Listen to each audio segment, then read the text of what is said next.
I'm sure you're going to love this week's numbers. There's some amazing stats in there, which I'm going to unpack. So whatever you do, don't go away.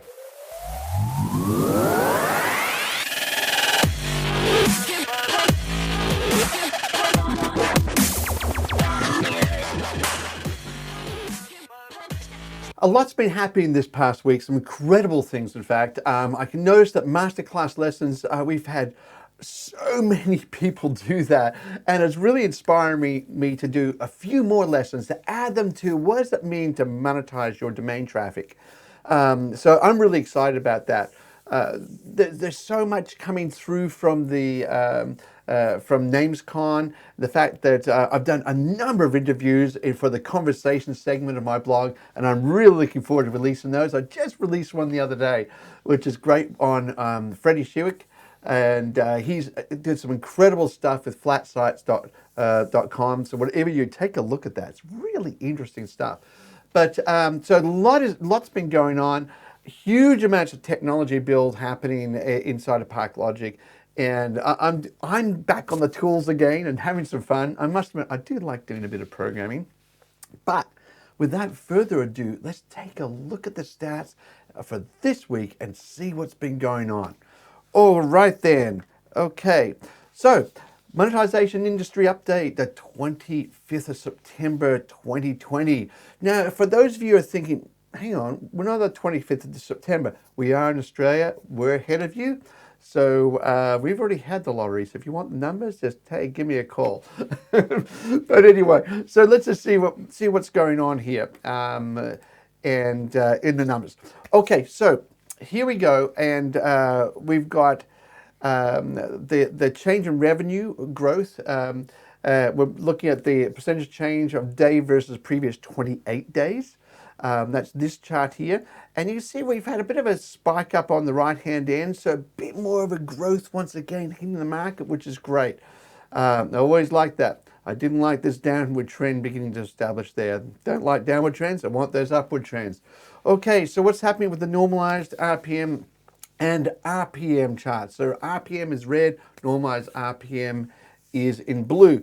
Now, there's been a bit of a spike there, and you can see just in this area here for the normalized RPM, suddenly went, whoa, way down there.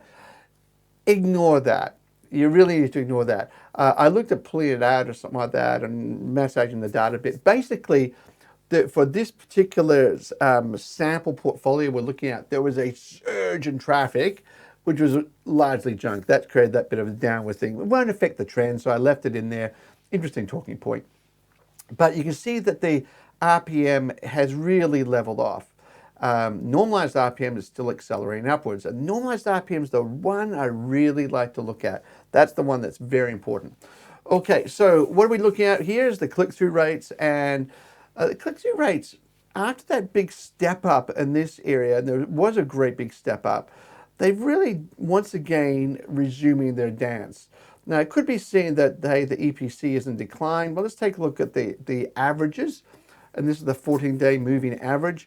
And you can see they really aren't necessarily in decline as such. They're just doing that dance, but at a new level, which is the inverse relationship between the two. And if anyone from Google is watching this, please drop me a line and say, hey, this is the reason why there's an inverse relationship. Or anyone else has a great idea, leave a comment and say, I know why there's an inverse relationship between EPC and CTR.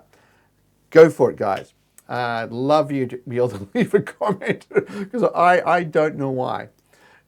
So what's going on here with the volatility index? And we saw that big, we talked about before, the big drop, but there was a surge upwards, and that's the really nice thing. I like that surge upwards. Remember, we're comparing today versus the previous same day in the previous week. So it will be a little bit more volatile versus like averages and so forth. And once again, this is the normalized RPM growth from the base. And what we said is, what is the normalized RPM compared to January 1, 2020? And you can see how it's ebbed and flowed through the COVID cycle. And it's slowed down now, it's picking back up again. And that's overall the normalized RPM. So where is that picking up coming from, and what's sort of depressing it back? And we can see that right here with the Google versus direct advertisers. And Google is just grabbing more and more and more of the revenue. They really are. They're just, they're a real machine in what they're doing here. And the direct advertisers are falling off even faster. And it's really interesting. This past week, I saw that Matt from Boda said that he was getting very tired with a lot of the malware type advertisers and some of the different direct advertising networks and everything like that. And that was a real shot across the bow for them. But I actually think, though, there's an economic driver behind that. And that is, look here, the direct advertisers aren't contributing as much to the revenue as well. So Matt had some good points around malware as well. And I must at ParkLogic, we're taking a different approach of really trying to work with the direct advertising networks to help them flush out that garbage advertiser. None of us like that. To me, it's just, it's rubbish advertising. But anyway, so here's the interesting thing is this chart here, which is, although the direct advertisers are paying less, they're actually getting more of the traffic, which means they're picking up the less quality traffic. Compared to Google is paying more, but they're getting less traffic overall because they're after the quality. They want that quality traffic. Yeah, so this is what's going on here. All right, so my favorite chart. I love this chart looking at direct advertisers, normal RPM versus Google.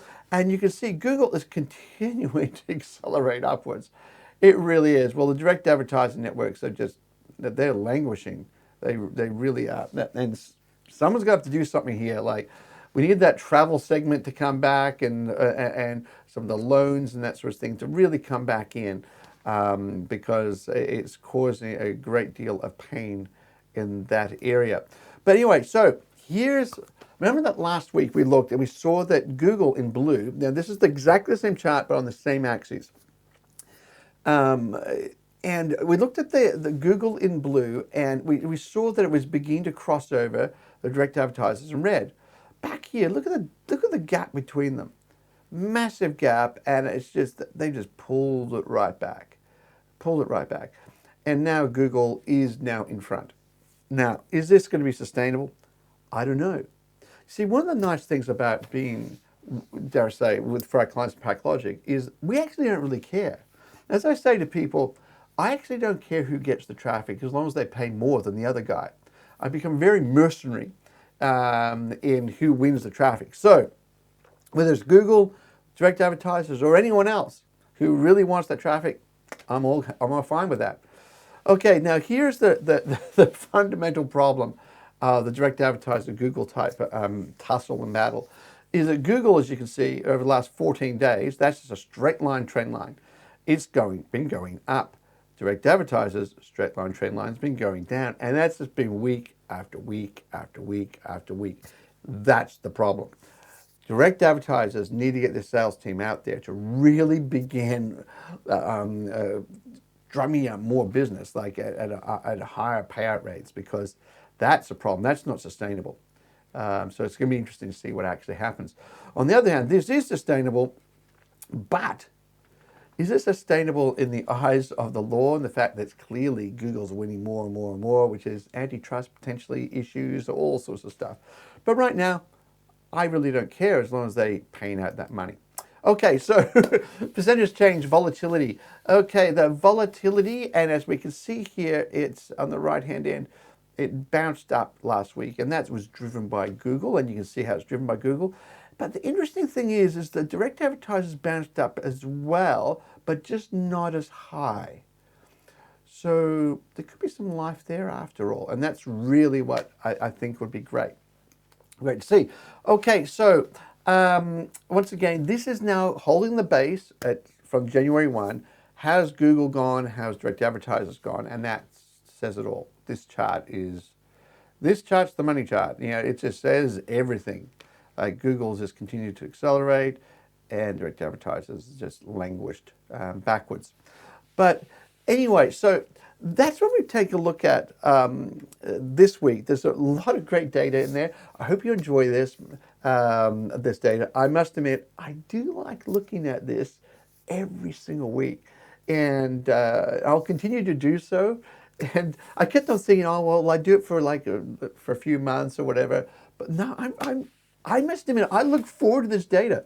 So I hope you look forward to it as well. And if you do so, then make sure you subscribe, like, comment, ask questions, all those really cool things that I'd love to hear from viewers, and to get your input into this. Rather than being consumers, be contributors. Anyway, I look forward to seeing you next week. In the meantime, don't forget to check out Conversations. There's some great conversations happening. As a new segment I've developed of interviewing people that are making a real difference to this great industry we're in. Thanks a lot for that. Bye. I hope you enjoyed that video and you find them really valuable for your business and helping you make better decisions. Don't forget to like, subscribe, or pass the video on to your friends. Anyway, thanks a lot for that. Have a great day. Bye.